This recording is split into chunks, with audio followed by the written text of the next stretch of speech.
بسم اللہ الرحمن الرحیم۔ معزز ناظرین، ویڈیو کو لائک اور چینل کو سبسکرائب کر کے ہماری حوصلہ افزائی کیجیے۔ آپ کی حوصلہ افزائی سے ہماری محنت اور بہتر ہو سکے گی۔ ہمیں آپ کی حوصلہ افزائی کی ضرورت ہے۔ بہت بہت شکریہ۔ گمنام ہیرو کے معزز ناظرین، السلام علیکم۔ آئیے چلتے ہیں کہانی کی طرف۔ اس قبیلے کی سردار ہمیشہ ایک عورت ہی ہوتی ہے۔ ہر 2 سال بعد ایک دلچسپ مقابلے کے ذریعے منتخب کیا جاتا ہے۔ سرداری کے لیے مقابلے میں حصہ لینے والی عورت کا غیر شادی شدہ ہونا ضروری ہے۔ کوئی شادی شدہ عورت سردار نہیں ہو سکتی، لیکن اسے یہ حق حاصل ہے کہ قبیلے کے کسی بھی مرد کو اپنی خلوت گاہ میں طلب کر سکتی ہے۔ وہ چند لمحوں کو خاموش ہوا، پھر اس قبیلے کے بارے میں مزید معلومات سے آگاہ کرتا رہا، اور پھر ہمارا یہ مختصر سا قافلہ حرکت میں آ گیا۔ سب سے آگے رستوگی تھا، جس نے سفید جھنڈا اٹھا رکھا تھا۔ اس کے پیچھے مارتھا، دنو اور شوبھا کے خچر تھے۔ ان کے ساتھ تو دونوں یاک بھی چل رہے تھے۔ سب سے آخر میں تھا۔ ہمارا اندازہ بالکل ایسا تھا جیسے شکست خوردہ فوج کا کوئی دستہ فاتح کے سامنے ہتھیار ڈالنے جا رہا ہو۔ تلگو قبیلے کی معیشت کا دار و مدار کھیتی باڑی پر تھا۔ ڈھلان پر دور تک سیڑھیوں کی شکل میں کھیت تھے، جن میں دھان کی فصل لہلہا رہی تھی۔ یہاں کی زمین بہت زرخیز تھی اور پانی کی بھی کمی نہیں تھی۔ یہاں سال میں دھان کی 2 فصلیں حاصل کی جاتی تھیں اور درمیانی وقفے میں سبزیاں وغیرہ اگائی جاتی تھیں۔ بستی بہت بڑی تھی، جو جھیل کے کنارے پر دور تک پھیلی ہوئی تھی۔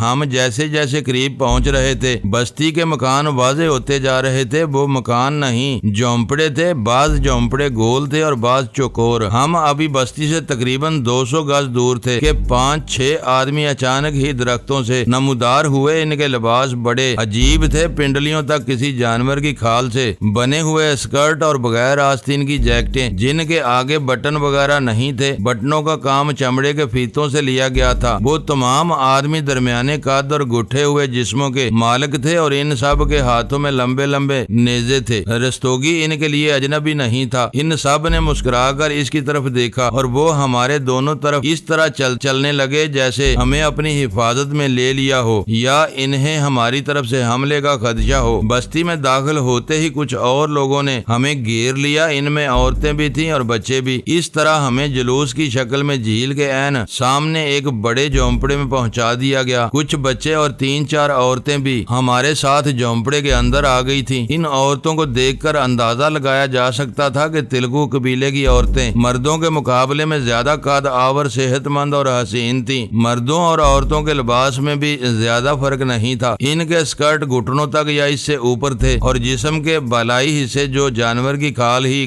بالشت پر چوڑا ٹکڑا تھا، جسے سامنے سینے پر لپیٹ کر فیتوں کی مدد سے پشت پر گرا لگا کر باندھ دیا گیا تھا۔ ان کی سرخ و سفید رنگت ایسی تھی جیسے خون چھلک رہا ہو۔ یہ علاقہ سطح سمندر سے تقریباً 24,000 فٹ کی بلندی پر واقع تھا۔ اچھی خاصی سردی تھی، اور مجھے حیرت تھی کہ اتنی سردی میں یہ لوگ اس مختصر لباس میں کیسے زندہ تھے۔ رستوگی ہمیں اس جھونپڑے میں چھوڑ کر چلا گیا تھا۔ اس وقت شام ہو رہی تھی۔ ایک آدمی نے آ کر مشعل جلا دی اور عورتوں اور بچوں سے کچھ کہتا ہوا واپس چلا گیا۔ کچھ دیر بعد وہ عورتیں اور بچے بھی باہر چلے گئے۔ میں بھی جھونپڑے سے باہر آ گیا۔ ایک آدمی یاکوں پر سے ہمارا سامان اتار رہا تھا۔ خچر وہاں نظر نہیں آ رہے تھے۔ مارتھا وغیرہ بھی جھونپڑے سے باہر آ گئی تھی۔ ہم چند قدم آگے بڑھ کر جھیل کے کنارے پتھروں پر بیٹھ گئے۔ بہت دور 2 کشتیاں جھیل کی پرسکون سطح پر تیرتی ہوئی کنارے کی طرف آ رہی تھی۔ جھیل کا دوسرا کنارہ پہاڑوں سے ملا ہوا تھا، اور وہ پہاڑی سلسلہ بتدریج بلند ہوتا چلا گیا تھا۔ انہی پہاڑوں سے بہنے والے پانی سے یہ جھیل مارز وجود میں آئی تھی۔ شام کا اندھیرا گہرا ہوتا جا رہا تھا۔ ہمارے آس پاس کھڑی ہوئی عورتیں اور بچے جا چکے تھے، اور ہم اکیلے رہ گئے تھے۔ ہماری جو کیفیت تھی وہ تو تھی ہی، لیکن مارتھا کے چہرے پر سنسنی کے عجیب سے تاثرات تھے۔ وہ مصنفہ تھی، اپنی نئی کتاب کے لیے مواد کی تلاش میں نکلی ہوئی تھی، اور یہاں شاید اسے کچھ زیادہ ہی سنسنی خیز مواد ملنے کی توقع تھی۔ مارتھا برازیل کی سیاحت بھی کر چکی تھی، جہاں صدیوں پہلے ان کا قوم آباد تھی۔ برازیل کے خطرناک اور گنجان جنگلوں میں اب بھی ایسے قبیلے آباد تھے جن کے ہاں بڑی عجیب و غریب اور پر اسرار رسوم رائج تھی۔ وہ انکا کی سرزمین سے بہت متاثر ہوئی تھی، لیکن نیپال اس کے لیے ایک نئی دنیا تھی۔ یہاں قدم قدم پر اس کا حیرت انگیز واقعہ واقعات سے سامنا ہو رہا تھا۔ مارتھا یہاں سے مستانگ جانے کا ارادہ رکھتی تھی۔ مستانگ کے بارے میں مجھے شیرپا بہت کچھ بتا چکا تھا، اور جب میں نے مارتھا کو بتایا کہ مستانگ قبیلے کی عورتیں 3 شادیاں کرتی ہیں اور اس قبیلے کی موجودہ مہارانی بیک وقت 3 شوہروں کی بیوی ہے، تو مارتھا اچھل پڑی۔ اسے میری بات کا یقین نہیں آ رہا تھا۔ ٹھیک ہے، میں نے مسکراتے ہوئے کہا، تھوڑے ہی دنوں میں تم وہاں جانے والی ہو، اپنی آنکھوں سے سب کچھ دیکھ لو گی، اور یہ بھی ممکن ہے کہ مستانگ قبیلے کے 3-4 مرد تمہیں پسند کر کے بیک وقت تم سے شادی کر لیں۔ اور نہیں، مارتھا چیخ اٹھی، پلیز چپ رہو، میں ایسا خوفناک مذاق پسند نہیں کرتی۔ قریب بیٹھی ہوئی دنو کہا لگا کر ہنس پڑی۔ سورج غروب ہونے پر خنکی بڑھ گئی تھی اور اندھیرا بھی گہرا ہو گیا تھا، لیکن ہم لوگ وہیں بیٹھے رہے۔ تقریباً 1 گھنٹے بعد رستوگی واپس آ گیا۔ اس کے ساتھ ایک اور آدمی بھی تھا۔ رستوگی کے اشارے پر اس شخص نے ہمارا سامان اٹھا کر جھونپڑے کے اندر رکھ دیا۔ ہم بھی جھونپڑے کے اندر آ گئے۔ یہ ایک ہی بڑا سا کمرہ تھا، 3 دیواروں کے ساتھ بینچوں کی طرح مٹی کے چبوترے بنے ہوئے تھے۔ ایک طرف سٹول نما ایک چھوٹے چبوترے پر ایک مٹکا بھی رکھا ہوا تھا، جس کے ڈھکنے پر مٹی ہی کا پیالہ بھی موجود تھا۔ فرش پر چٹائیاں بچھی ہوئی تھی اور ایک طرف یاک کی کھالوں کا ڈھیر لگا ہوا تھا۔ رستوگی اپنے تندرست ہاتھ سے کھالیں اٹھا کر بچھانے لگا تو میں بھی اس کی مدد کو پہنچ گیا۔ تم لوگ یہاں آرام کرو، رستوگی اپنے سامان میں سے ایک تھیلا اٹھاتے ہوئے بولا۔ کھانے کے بعد سردار تم لوگوں سے ملاقات کرے گی۔ ہم سے ملاقات؟ میں نے الجھی ہوئی نظروں سے اس کی طرف دیکھا۔ اس بستی میں آنے والا ہر شخص سردار کا مہمان سمجھا جاتا ہے، رستوگی نے جواب دیا، اور مہمانوں کا سردار کی خدمت میں حاضری دینا بھی ضروری ہے۔ یہاں آنے والے ہر شخص کے لیے بستی کے اصولوں اور قوانین کی پابندی بھی لازمی ہے۔ سردار تمہیں خود بھی بتائے گی۔ یہاں کے لوگ یوں تو بڑے خوش اخلاق اور مہمان نواز ہیں، لیکن بعض لوگ اجنبیوں کی آمد کو پسند نہیں کرتے، اس لیے میں مشورہ دوں گا کہ سردار سے ملاقات سے پہلے تم لوگ اس جھونپڑے سے نکل کر زیادہ دور مت جانا۔ رستوگی چلا گیا۔ اس کی باتوں سے میرا ذہن الجھ گیا تھا۔ اس نے جن بعض لوگوں کا ذکر کیا تھا، ان کی وجہ سے ہمیں کچھ مشکلات بھی پیش آ سکتی تھی، لیکن ہم اس بستی پر قبضہ کرنے تو نہیں آئے تھے، نہ ہی ہمارا یہاں کا حکومت کرنے کا کوئی ارادہ تھا۔ میں تو چاہتا تھا کہ ہم جلد سے جلد یہاں سے نکل جائیں، لیکن مجھے لگتا تھا کہ ہمیں کچھ دن یہاں رکنا پڑے گا۔ ہم فرش پر بچھی ہوئی کھالوں پر نیم دراز باتیں کرتے رہے۔ 3 دن کے اس طویل سفر نے ہم سب کو بری طرح تھکا دیا تھا۔ باتیں کرتے کرتے میں اونگنے لگا، اور پھر اچانک مجھے یوں لگا جیسے کوئی آدمی اٹھ کر جھونپڑے سے باہر گیا تھا۔ وہ دراز قامت آدمی تھا، اس کی پشت میری طرف تھی۔ میں اس کا چہرہ نہیں دیکھ سکا تھا۔ اس کے ایک ہاتھ میں کوئی چیز تھی، وہ باہر نکل چکا تھا، اور میں یہ بھی نہیں دیکھ سکا تھا کہ وہ کیا چیز تھی۔ میں اٹھ کر تیزی سے اس کے پیچھے لپکا۔ میرا خیال تھا وہ کوئی چور تھا جو کوئی چیز چرا کر لے جا رہا تھا۔ میں جھونپڑے سے باہر نکلا تو وہ دراز قامت شخص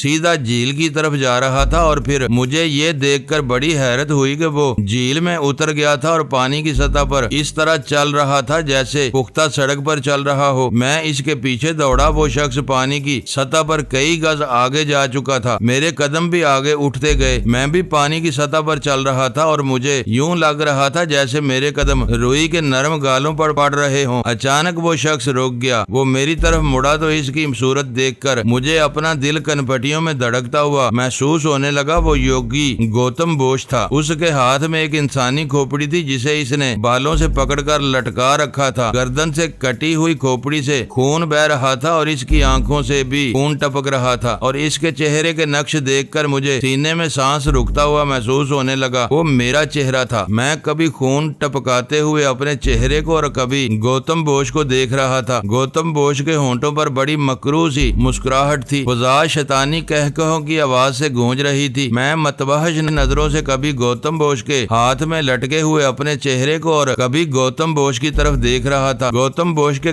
کہے اب تھم گئے تھے۔ اس کی آنکھیں چنگاریاں برسانے لگی۔ میں 1 سیکنڈ اپنی جگہ پر رکا اور پھر گوتم بوش کی طرف قدم بڑھانے لگا۔ میرے اندر ایک نئی توانائی انگڑائیاں لینے لگی۔ کوئی غیر مرئی قوت مجھے آگے بڑھنے پر اکسا رہی تھی۔ گوتم بوش میری طرف آ رہا تھا، لیکن پھر یکا یک وہ رک گیا۔ اس کی آنکھوں میں نفرت کی بجائے وحشت سی ابھرنے لگی۔ خوف اور وحشت کی وجہ سے چہرے کے تاثرات بھی بگڑ گئے۔ وہ الٹے قدموں پیچھے ہٹنے لگا۔ پہلے وہ پانی کی سطح پر تھا، لیکن اب اس کے پیر ٹخنوں تک پانی میں دنس رہے تھے، جیسے وہ کسی دلدل میں چلنے کی کوشش کر رہا ہو۔ اچانک وہ چیخ اٹھا۔ اس نے ہاتھ اوپر اوپر اٹھا کر میری کھوپڑی میری طرف کھینچ ماری۔ میں پھرتی سے جھک کر اپنے آپ کو کھوپڑی کی زد میں آنے سے بچا گیا، لیکن خون کے چھینٹے میرے چہرے، گردن اور سینے پر پڑے۔ مجھے یوں لگا جیسے کسی نے میرے اوپر تیزاب انڈیل دیا ہو۔ میں بری طرح چیخ اٹھا۔ مجھے کسی نے باہوں کی لپیٹ میں لے رکھا تھا اور میں چیختے ہوئے اپنے آپ کو چھڑانے کی کوشش کر رہا تھا، لیکن میری مزاحمت بتدریج کمزور ہوتی گئی۔ ایک آواز میری سماعت سے ٹکرا رہی تھی، کیا ہوا ہمت سنگھ؟ آنکھیں کھولو، آنکھیں کھولو ہمت سنگھ۔ یہ الفاظ بار بار دہرائے جا رہے تھے۔ یہ مانوس آواز مجھے ہوش میں لے آئی۔ میں نے آنکھیں کھول دی۔ میں ایک ہاتھ سے اپنا چہرہ، گردن اور دوسرے ہاتھ سے سینہ سہلا رہا تھا۔ میں بستر پر پڑا تھا۔ شوبھا نے مجھے باہوں کے حصار میں لے کر اپنے ساتھ لپٹا رکھا تھا۔ میرا جسم پسینے میں شرابور تھا۔ میں متوحش نظروں سے شوبھا کے چہرے کو دیکھ رہا تھا۔ پہلے تو میں صورتحال کو سمجھ نہیں سکا، پھر میرے حواس بحال ہونے لگے۔ میں اپنے آپ کو شوبھا کی گرفت سے چھڑا کر بیٹھ گیا۔ دنو اور مارتھا بھی میرے قریب بیٹھی ہوئی تھی۔ ان کی آنکھوں میں بھی تشویش نمایاں تھی۔ جھونپڑے کے دروازے میں بھی ایک عورت اور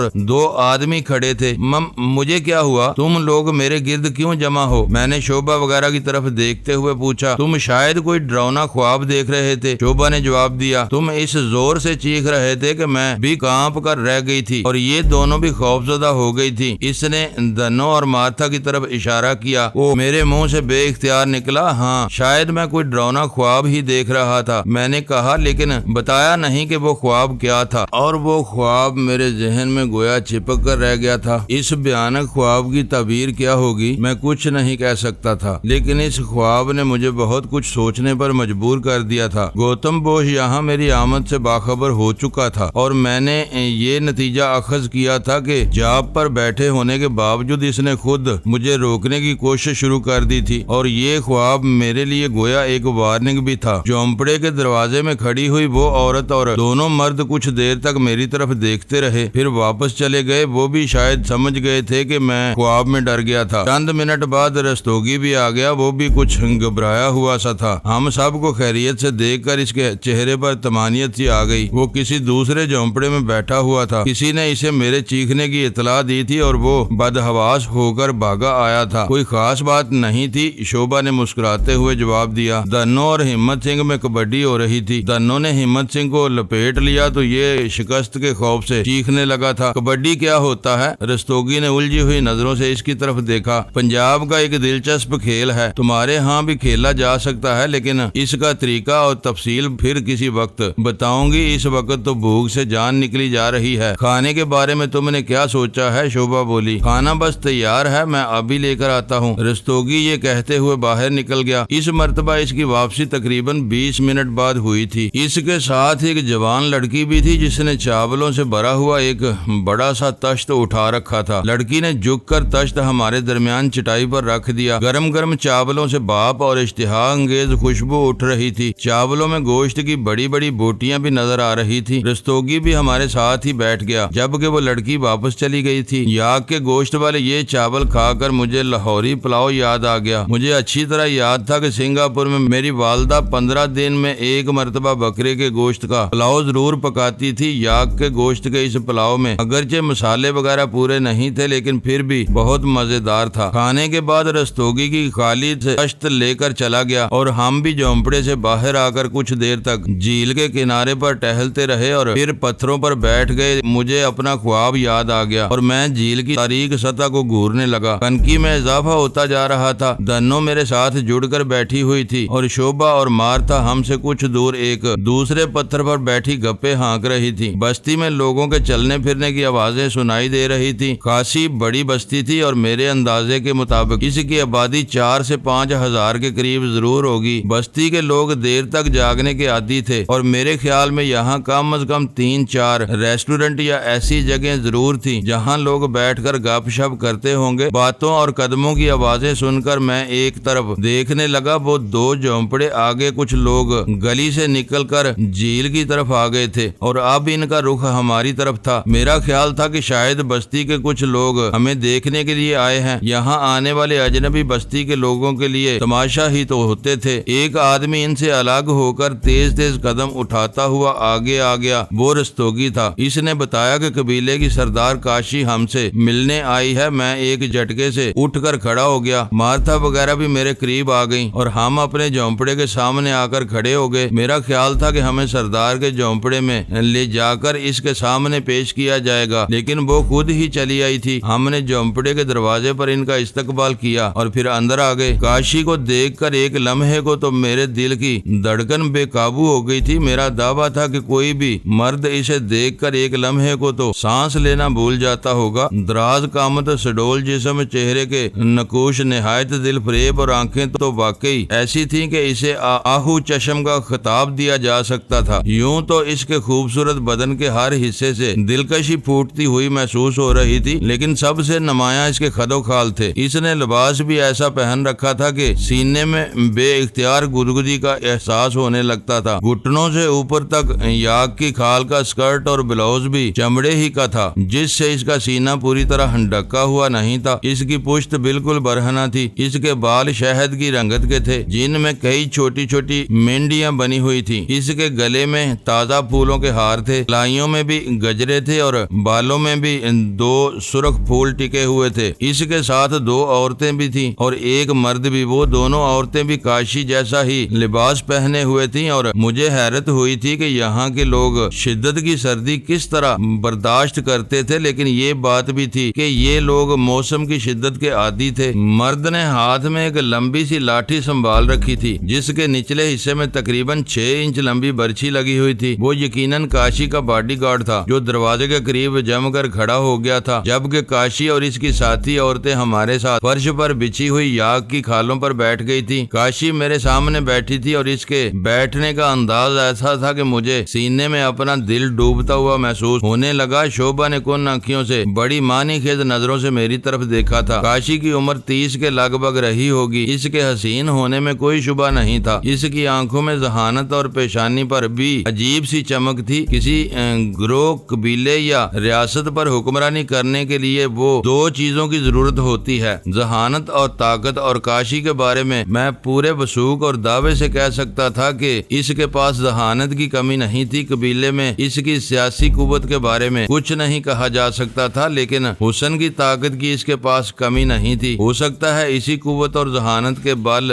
بوتے پر وہ اس قبیلے کی سردار بھی بنی ہو۔ کاشی یہ دریافت کرنے آئی تھی کہ ہم کون ہیں، یہاں کیوں آئے ہیں اور کہاں جانے کا ارادہ ہے۔ میں نے اسے مارتھا کے بارے میں بتا دیا کہ وہ مصنفہ ہے اور کتاب لکھنے کے لیے اس خطے کی سیاحت کر رہی ہے، اور تم لوگ۔ اس نے باری باری ہم تینوں کی طرف دیکھا۔ ہم سیلانی ہیں، میں نے مسکراتے ہوئے جواب دیا۔ ہمارا کوئی ٹھکانہ نہیں ہے، کوئی منزل نہیں ہے، جس طرف منہ اٹھتا ہے چل پڑتے ہیں۔ 1-2 دن یہاں رہیں گے، پھر کسی اور طرف چل پڑیں گے۔ انسان سوچتا بہت کچھ ہے، لیکن اپنی خواہشات کو پورا کرنا اس کے بس میں نہیں ہے، کاشی نے کہا۔ کاشی کی اس بات پر میں چونکے بغیر نہیں رہ سکا تھا۔ مجھے یہ اندازہ لگانے میں دشواری پیش نہیں آئی کہ ہم آسانی سے یہاں سے نہیں نکل سکیں گے۔ سفر کے دوران میں رستوگی نے تلکو قبیلے کے بارے میں ہمیں چند اہم معلومات فراہم کی تھی۔ ان میں ایک بات یہ بھی تھی کہ اس قبیلے میں مردوں کے مقابلے میں عورتوں کی تعداد زیادہ تھی، اور دوسری اہم بات یہ کہ اس قبیلے کی سردار بھی کوئی عورت ہی بن سکتی تھی۔ سردار کے لیے کنواری ہونا لازمی تھا۔ سرداری ملنے کے بعد وہ قبیلے کے کسی بھی مرد سے اپنی خواہشات پوری کر سکتی تھی۔ کسی عورت کو سرداری 2 سال کے لیے ملتی تھی اور سرداری حاصل کرنے کے لیے ایک مقابلے کے مرحلے سے گزرنا پڑتا تھا، اور وہ مقابلہ کس قسم کا تھا اس سلسلے میں رستوگی نے کچھ نہیں بتایا تھا۔ تاہم میری معلومات میں اتنا اضافہ ضرور کیا تھا کہ سردار کے انتخاب کے بعد دشمنیاں بھی شروع ہو جاتی تھی۔ شکست کھانے والی عورت بعض لوگوں کو اپنے ساتھ ملا کر سردار کے خلاف سازشیں شروع کر دیتی تھی۔ کبھی یہ سازش کامیاب بھی ہو جاتی، سردار کو قتل کر کے شکست خوردہ عورت سرداری کا منصب سنبھال لیتی، اور اس طرح یہ سلسلہ چلتا رہتا تھا۔ یہ کوئی نئی یا حیران کن بات نہیں تھی، دنیا میں ہر جگہ یہی سب کچھ ہو رہا تھا۔ اقتدار کے لیے ایک دوسرے کے گلے کاٹے جا رہے تھے، کہیں چھوٹے پیمانے پر اور کہیں بڑے پیمانے پر۔ کاشی کی باتوں سے مجھے اندازہ ہو گیا کہ اس کے حالات بھی سازگار نہیں تھے، اسے بھی دشمنوں کی سازشوں کا سامنا تھا۔ کاشی تقریباً 1 گھنٹے تک ہمارے جھونپڑے میں رکی اور پھر واپس چلی گئی۔ اس دوران میں کوئی خاص بات نہیں ہوئی تھی، اسے ایک غیر رسمی ملاقات کہا جا سکتا تھا۔ تاہم اس کی بعض باتوں سے میں نے یہ اندازہ لگا لیا تھا کہ وہ یہ دیکھنے آئی تھی کہ ہم کہیں اس کے دشمنوں کی دعوت پر تو یہاں نہیں آئے اور اس کے خلاف خلاف کوئی سازش کرنے کا ارادہ تو نہیں رکھتے؟ رستوگی بھی کسی اور جھونپڑے میں چلا گیا تھا۔ اس سے پہلے ایک عورت ہمیں کچھ کمبل دے گئی تھی۔ ہم اپنی اپنی جگہوں پر کمبل اوڑھ کر لیٹے کاشی ہی کے بارے میں باتیں کرتے رہے۔ رات بیتتی جا رہی تھی، باہر سناٹا تھا، تاہم کبھی کبھی جھونپڑے کے سامنے سے کسی کے گزرنے کی آواز سنائی دے جاتی۔ شوبھا اور دنو سو چکی تھی۔ مارتا مشل کے قریب کمبلوں میں لپٹی بیٹھی ڈائری لکھ رہی تھی۔ مزید آدھے گھنٹے بعد اس نے ڈائری بند کر دی اور مسکراتی ہوئی نظروں سے میری طرف دیکھنے لگی۔ ہم کافی دیر تک سرگوشیوں میں باتیں کرتے رہے، پھر مارتا بھی جمائیاں لینے لگی۔ وہ تینوں سو چکی تھی۔ میں کمبل میں دبکا صورت حال کا جائزہ لیتا رہا۔ گوتم بوش کا چلا پورا ہونے میں 14 دن رہ گئے تھے۔ اسے بھی پتا چل گیا تھا کہ میں اس کے قرب و جوار میں پہنچ چکا ہوں۔ وہ مجھے روکنے کی بھرپور کوشش کر رہا تھا۔ میں جلد سے جلد نیل گری کے پہاڑوں میں پہنچ جانا چاہتا تھا، لیکن کاشی سے ملاقات کے بعد مجھے اندازہ ہو گیا تھا کہ یہاں سے نکلنا آسان ثابت نہیں ہوگا۔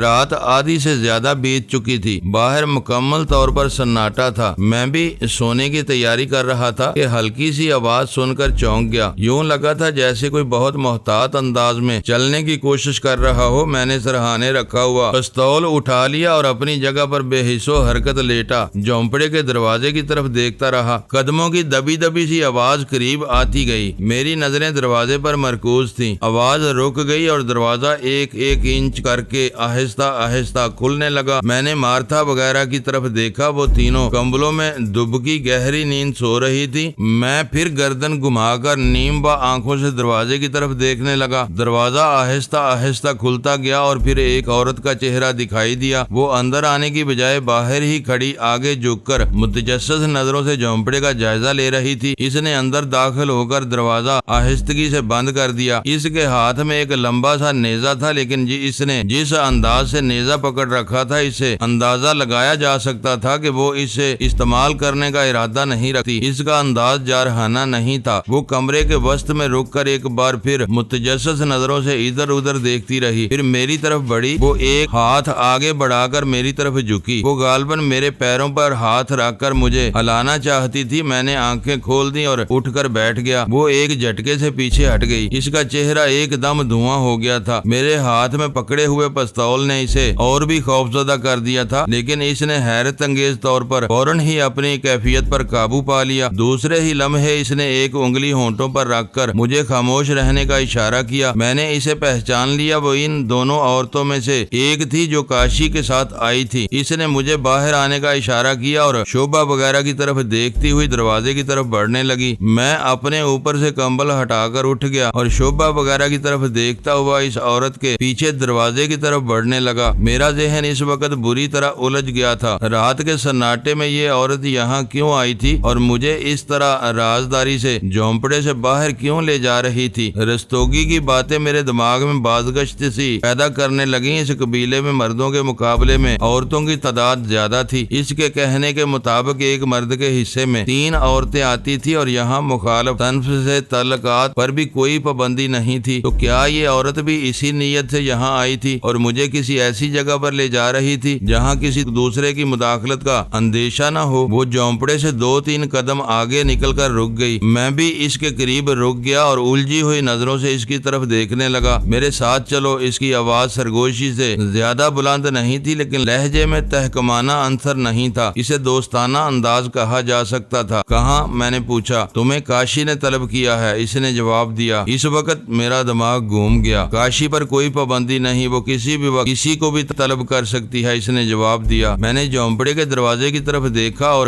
مزید جرا کیے بغیر اس کے ساتھ چل پڑا۔ میرا ذہن ایک بار پھر الجھ گیا تھا۔ کاشی قبیلے کی سردار تھی۔ شام کو وہ ہم سے مل کر گئی تھی۔ وہ مجھے دن میں کسی وقت طلب کر سکتی تھی، لیکن آدھی رات کے بعد اس طرح رازداری سے بلائے جانے کا کیا مطلب ہو سکتا تھا؟ میرے دل میں طرح طرح کے خیالات آ رہے تھے۔ تقریباً 10 منٹ تک تاریک اور سنسان گلیوں میں گھومنے کے بعد ہم بستی کی دوسری طرف ایک بار پھر جھیل کی طرف نکل آئے۔ بستی کے آخری مکان سے تقریباً 100 گز آگے ایک بڑے مکان کا حوالہ نظر آ رہا تھا۔ حویلی نما وہ مکان ایک ٹیلے پر بنا ہوا تھا اور اس کی دیواریں بھی کافی بلند تھیں۔ وہ عورت حویلی کے پھاٹک کی طرف جانے کی بجائے پسیل کی بائیں طرف جا رہی تھی، جہاں قد آدم جھاڑیوں کی بہتات تھی۔ میں میں اس عورت کے پیچھے پیچھے جھاڑیوں میں چلتا رہا۔ وہ دیوار کے قریب ایک جگہ رک گئی جہاں کھڑکی کی طرح کا ایک دروازہ تھا۔ اس نے دروازے پر ہولے سے ہاتھ مارا۔ دوسری مرتبہ ایسا کرنے کی ضرورت پیش نہیں آئی کیونکہ پہلی مرتبہ ہاتھ مارتے ہی دروازہ کھل گیا تھا۔ معزز ناظرین، لائک کریں، شیئر کریں اور کمنٹس باکس میں پاک آرمی زندہ باد، پاکستان پائندہ باد کا نعرہ ضرور درج کر کے اپنے ملک پر فخر کریں اور پاکستان کی بنیادیں مضبوط کرنے میں اپنا کردار ادا کریں۔ ویڈیو دیکھنے کا شکریہ۔ معزز ناظرین، اپنا خیال رکھیے گا اور ہمارے چینل کا بھی۔ ISI پاک آرمی زندہ باد، پاکستان پائندہ باد۔